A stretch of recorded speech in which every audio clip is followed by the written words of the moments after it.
اعوذ باللہ من الشیطان الرجیم بسم اللہ الرحمن الرحیم وقالت لأختہ قصیہ فبصرت بہ عن جنب وہم لا یشعرون، اور اس نے موسیٰ کی بہن سے کہا اس کے پیچھے پیچھے جا، بس اس کو ایک طرف سے دیکھتی رہی اور وہ شعور نہیں رکھتے تھے۔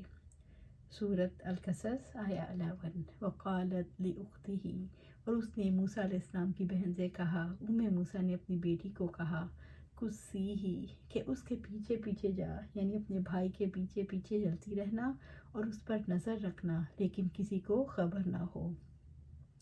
فَبَصُرَتْ بِهِ عَنْ جُنْبٍ وَهُمْ لَا يَشْعُرُونَ، بس وہ اس کو ایک طرف سے دیکھتی رہی اور وہ شعور نہیں رکھتے تھے۔ ماں کے حکم سے اخت موسیٰ دور سے کنارے کنارے صندوق کو بہتا دیکھ کر آگے بڑھتی رہی اور کسی کو پتہ نہ چلا دریا میں بھائی ہے اور کنارے کنارے بہن نگاہ رکھے ہوئے ہے۔ موسیٰ کی بہن کا نام مریم بنت عمران تھا، جیسے کہ عیسیٰ علیہ السلام کی والدہ کا نام تھا۔ موسیٰ نے اخت موسیٰ سے کہا، آپ تابوت کے پیچھے پیچھے جاؤ، دور سے موسیٰ علیہ السلام کو دیکھتی رہو کہ زندہ رہتا ہے یا ڈوبتا ہے، کہیں رکتا ہے اور فرعونیوں کو اس کا علم نہ ہو۔ اخت موسیٰ نے دیکھا کہ موسیٰ علیہ السلام فرعون کے محل کے باہر سے نکال لیے گئے اور اب فرعون کے محل میں ہیں۔ وَحَرَّمْنَا عَلَيْهِ الْمَرَاضِعَ مِن قَبْلُ فَقَالَتْ هَلْ أَدُلُّكُمْ عَلَىٰ أَهْلِ بَيْتٍ يَكْفُلُونَهُ لَكُمْ وَهُمْ لَهُ نَاصِحُونَ، اور ہم نے پہلے ہی اس پر دودھ پلانے والیوں کو حرام کر رکھا تھا۔ تو لڑکی نے کہا کہ کیا میں ایسے گھر والوں پر تمہاری رہنمائی کروں جو تمہارے لیے اس کی پرورش کریں اور وہ اس کے لیے خیر خواہ ہوں۔ سورۃ القصص آیا 12۔ وَحَرَّمْنَا عَلَيْهِ الْمَرَاضِعَ مِن قَبْلُ، اور ہم نے پہلے ہی اس پر دودھ پلانے والیوں کو حرام کر رکھا تھا۔ اللہ تعالیٰ نے دائیوں کے دودھ کو اپنے حکم سے حرام کر دیا تھا، اس لیے شدید کوشش کے باوجود موسیٰ علیہ السلام نے دودھ نہ پیا۔ فقالت هل أدلكم على أهل بيت يكفلونه لكم وهم له ناصحون، تو لڑکی نے کہا، کیا میں ایسے گھر والوں پر تمہاری رہنمائی کروں جو تمہارے لیے اس کی پرورش کریں اور وہ اس کے لیے خیر خواہ ہوں۔ اخت موسیٰ خاموشی سے موسیٰ علیہ السلام کو دیکھتے دیکھتے محل میں آ پہنچی۔ ان کے لیے اللہ تعالیٰ نے موقع پیدا کر دیا۔ انہوں نے آگے بڑھ کر کہا، کیا میں ایسی عورت کا پتہ بتاؤں جو اچھی طرح سے اس کی تربیت کرے اور خیر خواہ بھی ہو؟ انہوں نے موسیٰ علیہ السلام کی بہن کی بات مان لی اور اس نے گھر کا پتہ بتایا جو دودھ پلا سکتی تھی۔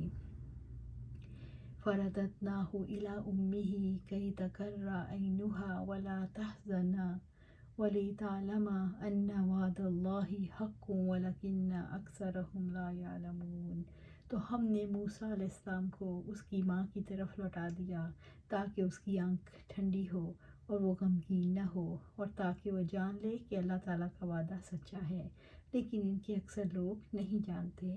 سورۃ القصص آیا 13۔ فَرَدَدْنَاهُ إِلَىٰ أُمِّهِ، تو ہم نے موسیٰ علیہ السلام کو اس کی ماں کی طرف لوٹا دیا۔ اللہ رب العزت نے بچے کو ماں کی گود تک پہنچا دیا۔ کئی تقرّ عینها ولا تحزن، تاکہ اس کی آنکھ ٹھنڈی ہو اور وہ غمگین نہ ہو، یعنی موسیٰ کی آنکھوں کو ٹھنڈک پہنچانے اور غم سے بچانے کے لیے اللہ تعالیٰ نے بچہ ان کی گود تک پہنچا دیا۔ اب بچہ ان کے پاس پرورش بھی پائے گا اور دودھ پلائی کی بڑی اجرت بھی ملے گی۔ اخت موسیٰ کے مشورے پر موسیٰ کو بلوایا گیا۔ موسیٰ نے دودھ پلایا تو موسیٰ علیہ السلام سکون میں آ گئے۔ اس موقع پر فرعون نے موسیٰ سے محل میں رہنے کے لیے کہا تو انہوں نے گھر چھوڑ کر آنے کے لیے مجبوری کا اظہار کیا، تو یہ طے پایا وہ بچے کو ساتھ گھر لے جائیں اور پرورش کریں۔ بچے کی دودھ پلائی کی اجرت شاہی خزانے سے دی جائے گی۔ وَلِتَعْلَمَ أَنَّ وَعْدَ اللَّهِ حَقٌّ، اور تاکہ وہ جان لے کہ اللہ تعالیٰ کا وعدہ سچا ہے۔ اللہ تعالیٰ نے موسیٰ علیہ السلام کو لوٹانے کا وعدہ کیا تھا جو اس نے پورا کر دیا۔ اس کا مقصد یہ بھی تھا کہ وہ جان لیں کہ اللہ کا وعدہ سچا ہے اور یہ یقین کر لیں کہ رسول بنانے کا وعدہ بھی سچا ہے۔ وَلَكِنَّ أَكْثَرَهُمْ لَا يَعْلَمُونَ، لیکن ان کے اکثر لوگ نہیں جانتے۔ اکثر لوگ اکثر لوگ کاموں کے انجام سے ان کی حقیقت کو نہیں جانتے، بس جب وہ کسی سبب کو بے ترتیب دیکھتے ہیں تو اس حقیقت سے کم علمی کی وجہ سے جلیل القدر معاملات اور بلند مقاصد اور مطالب کے حصول سے پہلے انسان کو آزمائشوں و مشقتوں سے گزرنا پڑتا ہے، ان کا ایمان ڈول جاتا ہے۔ موسیٰ علیہ السلام آل فرعون کے پاس شاہی ماحول میں تربیت پاتے رہے اور وہ شاہی سواریاں استعمال کرتے اور شاہی لباس پہنتے۔ ان کی والدہ اس پر مطمئن تھیں، یہ بات تسلیم کر لی گئی کہ موسیٰ علیہ السلام کی رضائی ماں ہیں، لہٰذا موسیٰ علیہ السلام کا والدہ کے ساتھ رہنا، ان کے ساتھ مہربانی کرنے کا کسی نے انکار نہیں کیا۔ ذرا اللہ پاک تبارک و تعالیٰ کے لطف و کرم پر غور کیجئے، اس نے کیسے اپنی نبی موسیٰ علیہ السلام کو ان کی بات چیت میں جھوٹ سے محفوظ رکھا اور معاملے کو ان کے لیے کتنا آسان کر دیا، جس کی بنا پر ماں بیٹے کے درمیان ایک تعلق قائم ہو گیا جو لوگوں کی نظر میں رضاعت کا تعلق تھا، جس کی بنا پر موسیٰ علیہ السلام ان کو ماں کہتے تھے۔ اس لیے ان تعلق کے حوالے سے موسیٰ علیہ السلام اور دیگر لوگوں کا اکثر کلام صداقت اور حق پر مبنی تھا۔ موسیٰ علیہ السلام کو ان کے گھر واپس کیوں پہنچایا گیا؟ موسیٰ کی آنکھیں ٹھنڈی کرنے کے لیے، یہ یقین دہانی کرانے کے لیے کہ اللہ تعالیٰ کا وعدہ سچا ہے۔ وَلَمَّا بَلَغَ أَشُدَّهُ وَاسْتَوَىٰ آتَيْنَاهُ حُکْمًا وَعِلْمًا وَكَذَٰلِكَ نَجْزِي الْمُحْسِنِينَ۔ اور جب موسیٰ علیہ السلام اپنی جوانی کو پہنچے اور پورا توانا ہو گئے تو ہم نے اس سے حکمت اور علم عطا کیا، اور اس طرح ہم نیک لوگوں کو جزا دیتے ہیں۔ سورۃ القصص آیا 14۔ وَلَمَّا بَلَغَ أَشُدَّهُ وَاسْتَوَىٰ۔ اور جب موسیٰ علیہ السلام اپنی جوانی کو پہنچے اور پورا توانا ہو گئے، جب موسیٰ علیہ السلام کی جسمانی قوتیں مکمل ہو گئیں اور انہیں عقلی پختگی حاصل ہو گئی، یہ صفت انسان کو تقریباً 40 سال کی عمر میں حاصل ہوتی ہے۔ آتیناہ حکمہ، ہم نے اسے حکمت عطا کی، یعنی انہیں قول و عمل کی حکمت عطا فرمائی، جس کی وجہ سے انہیں اللہ تعالیٰ کے احکامات کا فہم حاصل ہوا۔